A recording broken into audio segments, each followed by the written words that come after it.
Konstruksyon ng bypass road sa bayan ng Mangaldan, Pangasinan naantala dahil sa issue ng right-of-way ayon sa DPWH. Sundan sa report ni Claire Lacanilaw.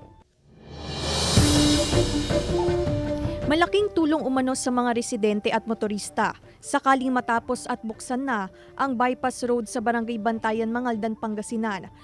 Bukod sa makakaiwas sa traffic, hindi rin umano maaksaya sa gasolina, lalo na ngayong mataas ang presyo ng produktong petrolyo. Mas malapit po kasi yung matadaanan dyan.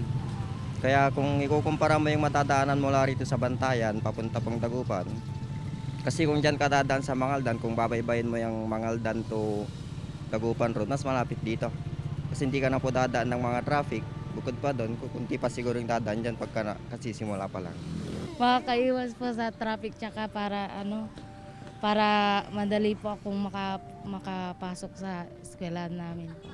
Ayon sa Department of Public Works and Highways, 55% nang tapos ang konstruksyon ng bypass road. Bahagyang naantala ang konstruksyon dahil sa issue sa right-of-way. Nakakaapekto rin umano ang pabago-bagong lagay ng panahon sa konstruksyon. Ang problema din po namin dyan, ma'am, yung right-of-way. Siyempre yung mga claimant, hindi naman basta-basta pong magtrabaho kasi siyempre yung mga tao, yung mga involved diyan, siyempre kailangan din po nila ng bayad.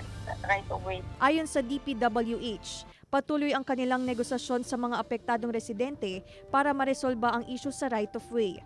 Tiniyak ng ahensya na sapat ang pondo para sa proyekto. Kasama si Wilson C. Claire Lacanilaw, Balitang Amyanan.